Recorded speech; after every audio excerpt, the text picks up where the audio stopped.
હાલો દોસ્તો, નમસ્કાર. હું એમબી રામાણી. ખાસ એક આજ નવો વિડીયો મૂકવો છે. એટલો જબરજસ્ત વિડીયો છે કે ડુંગળીને વાવતા ખેડૂત માટે બહુ ઇમ્પોર્ટન્ટ વિડીયો છે. કેવું બિયારણ વાવવું, કેવી ટ્રીટમેન્ટ કરવી, કેમ ઝડપથી ડુંગળી થાય, કેમ ક્વોલિટી ડુંગળી થાય, એના માટેનો આ વિડીયો છે. તો સૌથી પહેલાં અમારી જે ચેનલ છે કિસાન સેવા સદન, એને સબસ્ક્રાઈબ કરી દીજો, જેથી ઝડપથી નવા વિડીયો તમારા સુધી પહોંચે અને કંઈક નવું તમને જાણવા મળે. કઈ રીતે વધુ પ્રોડક્શન આવે. ડુંગળી કે એ લસણ કે ખાલી વાવે નથી થતા. ડુંગળી અને લસણની જીત હંમેશા મણિકાથી થાય છે. મણિકા કઈ રીતે વધુ થાય, તો એના માટેનો આ વિડીયો છે. ખાસ જોઈજો. એની પહેલાં આ ચેનલને ખાસ સબસ્ક્રાઈબ કરી દેજો અને શેર કરી દેજો, જેથી તમારા જે મિત્ર મંડળ છે એના સુધી આ વિડીયો ઝડપથી પહોંચે.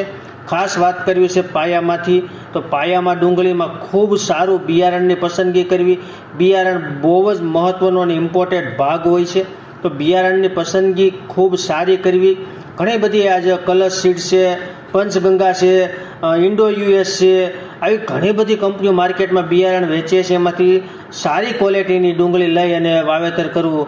તો ખાસ એમાંય જે લાલ કલરની ડુંગળી વાવવાની છે, રેડ કલરની ડુંગળી, જે લાલ કલરની ડુંગળી વાવે એના માટે ઇન્ડો યુએસની ડુંગળી પ્રેમા 999 જબરજસ્ત ટેકનોલોજી છે. બહુ મોટી કંપની છે. આખું એક રિસર્ચ સેન્ટર એ લોકો ધરાવે છે. એના ફાર્મમાં ખૂબ સારી માવજતથી એ લોકો પ્રોડક્શન લે છે. એક ગાંઠિયાનું નિરીક્ષણ કર્યા પછી જ એ લોકો પ્રોડક્શન લે છે. ખૂબ સારી ક્વોલિટી બને. એકદમ ડેન્જર લાલ કલર છે એનો, અને વાવો અને જ્યારે માર્કેટમાં મૂકો ત્યારે બીજા કરતાં હંમેશા પ્લસ ભાવ આવે એવી ડુંગળી છે. હું તમને એનું એક બોક્સ બતાવું. જબરજસ્ત ટેકનોલોજી છે આવડો આ ઇન્ડો યુએસ 999 પ્રેમા. જેવો આમાં કલર દોર્યો છે ને ગાંઠિયાનો, આવો જ કલર થાય. આવી ટેકનોલોજીવાળી છે ને ભાવમાં ઘણું બધું વ્યાજબી છે. બીજી કંપની સામે ખૂબ વ્યાજબી છે. તો આવી ડુંગળી, લાલ કલરની ડુંગળીનું જો કોઈ વાવવાનું વિચારતા હોય તો પ્રેમા 999 જબરજસ્ત ટેકનોલોજી છે. અને આ લોકોનું એક આખું વૈજ્ઞાનિક રિસર્ચ સેન્ટરમાં આ લોકો ઉત્પાદન લે છે. ખૂબ સારી માવજતથી અને ખૂબ સારા વૈજ્ઞાનિક ઢબે ખેતી કરી અને આ ઇન્ડો યુએસનું 999 પ્રેમા ખૂબ સારી પ્રોડક્ટ છે. તો એવું બિયારણની પસંદગી કરવી. કલશના બિયારણ પણ સારા આવે છે. ત્યાર પછી પંચગંગાના પણ સારા આવે છે, પણ એમાં પણ કંઈક સારું હોય તો આ ઇન્ડો યુએસ ખૂબ સારી પ્રેમા 999 છે. પાયામાં જ કૃમિની મમરી ખાસ નાખી દેવી. અત્યારે જે વાયરવોમના, નેમેટોડના આવા જે પ્રશ્ન વધતા જાય છે આપણી જમીનની અંદર, તો એના માટે પ્રોડક્શનમાં એ ખૂબ અડચણરૂપ હોય, ખૂબ પ્રોડક્શનને વધારે પ્રોબ્લેમ આપતી હોય. શરૂઆતમાં ડુંગળીને મૂળની અંદર રહીને એની અંદરથી ખોરાક ઉપાડતી હોય, તો આપણે જેવું ધારીએ એવું ઉત્પાદન ના આવે એના માટે પાયાની અંદર કૃમિની મમરી ખાસ આપી દેવી. ત્યાર પછી સારું બિયારણ આવું પ્રેમા જેવું વાવી દેવું. ડીએપીને 20-20-013ની તમે જે વાવતા હોય બરોબર છે. ખાસ એની અંદર માઇકોર સુપર કે કેમેક્સ સુપર કે આ જે ટેકનોલોજી છે એ માઇકોરાજા છે, એ ખાસ પાયાની અંદર આપવાના. ડુંગળી, લસણ હોય કે કોઈ બી પાક હોય, જીરામાં બી ખૂબ સારું એનું કામ છે. કારણ કે મૂળનો ગ્રોથ વ્યવસ્થિત થઈ છે તો જ સારું ઉત્પાદન આવશે. તો મૂળ માટે સૌથી બેસ્ટ પ્રોડક્ટ છે કે તમે માઇકોરાજા ખાસ વાપરજો. એમાં જે કૃષિ રસાયણના કેમેક્સ છે, ધાનુકાનું માઇકોર સુપર છે, ખૂબ સારી ટેકનોલોજી છે. તો આને તમે ખાતર સાથે પાયામાં વાપરજો. જબરજસ્ત ટેકનોલોજી છે. ખૂબ સારું પ્રોડક્શનમાં મદદ કરશે. મૂળના સંપર્કમાં રહે, સતત મૂળને ખોરાક આપ્યા રાખશે. પાણી વધી જતું હોય એમાં પણ મૂળને ખૂબ સારો ખોરાક આપતો હોય છે. તો આ એક માઇકોરાજાની વાત થઈ, એક પાયાની વાત થઈ. ત્યાર પછી એને પેન્ડીમિથેલિન તમે છંટકાવ કરી શકો, જેથી ખડનો પ્રશ્ન ખૂબ ડાઉન રહે. ત્યાર પછી જ્યારે 20 દિવસની ડુંગળી થાય ત્યારે ધાનુકા કંપનીનું વનકિલ છે, એ ખૂબ સારી અદામાનું ડેકલ છે. તો આની અંદર તમારે મેક્સિલ ઉમેરી અને છંટકાવ કરો તો ખડ ઝડપથી બળશે. એની સામે ડુંગળીને સેજ પણ આડઅસર નહીં થાય. તો આ પ્રોડક્ટ ખૂબ સારી છે. વનકિલ છે, ડેકલ છે કે ઓક્ઝોન છે, એ બધી ઈસવાલની આ ખૂબ સારી પ્રોડક્ટ છે.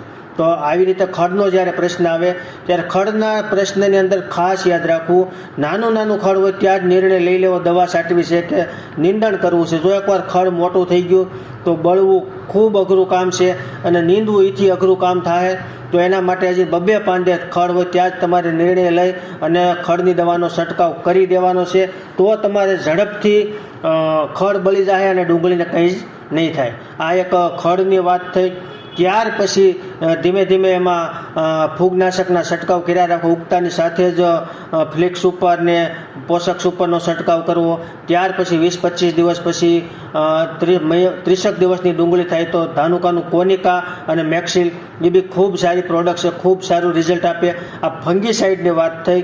ત્યાર પછી થ્રિપ્સ હોય તો થ્રિપ્સને જોઈ અને છંટકાવ ખાસ કરવો, કારણ કે થ્રિપ્સ એ બહુ જ ડેન્જર છે, બહુ જ ઉત્પાદનની અંદર પુષ્કળ પ્રમાણમાં તમને નુકસાન કરાવે. વીઘે મણિકા ખૂબ ઓછા થાય, પાંદડા ધોળા કરી દે, શેરડું પીળી પાડી દે.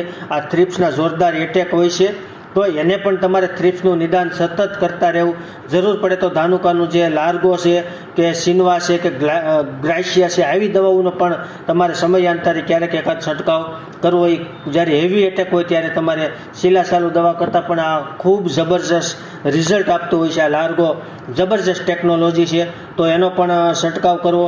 ત્યાર પછી ખાસ ઝડપથી ગાંઠિયો કેમ કરવો, તો એના માટે તમારે ખાસ 80 દિવસે 052-34 અને મેક્સિલ 052-34 અને મેક્સિલ સ્ટાન્ડર્ડ કંપનીનું જ લેવાનું, લોકલ વસ્તુ લેવાની નથી. આનો ખાસ છંટકાવ કરવો.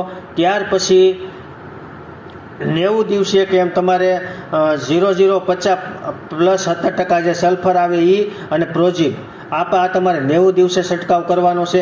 એનાથી બહુ ઝડપથી ગાંઠિયો થાય, ઝડપથી પાનને ઉપરથી રસ ખેંચીને ઝડપથી ગાંઠિયામાં લઈ જાય અને 10 દિવસ માર્કેટમાં તમારી ડુંગળી ઝડપથી આવશે. તો એમાં ખૂબ સારો ભાવ પણ મળશે, ઉત્પાદન પણ સારું આવશે. તો આવી વસ્તુને યાદ રાખી અને કામ કરવાનું હોય છે. પણ ખાસ યાદ રાખવું કે આ 052-34 હોય, 0050 હોય કે જેટોલ હોય, આવી બધી કંપનીઓ છે, એ ખૂબ સારી કંપનીની ખરીદી કરવાની. લોકલ અને સિલાસાલુ કંપનીનો માલ જેમ બને એમ ઓછો ખરીદવો. સારી કંપનીનો સારી જે પરફોર્મન્સવાળી વસ્તુ હોય, સારા જે ગ્રેડ બનાવતી કંપનીઓ છે, જે વર્ષોથી જેના નામ છે, આવી કંપનીઓનો માલ લઈ, આવી કંપનીના ગ્રેડ લઈને તમે છંટકાવ કરશો તો ખૂબ સારું રિઝલ્ટ આવશે. અને 90થી 95 દિવસની અંદર વધીને 100 દિવસની અંદર તમારી ડુંગળી માર્કેટમાં વહી જાય.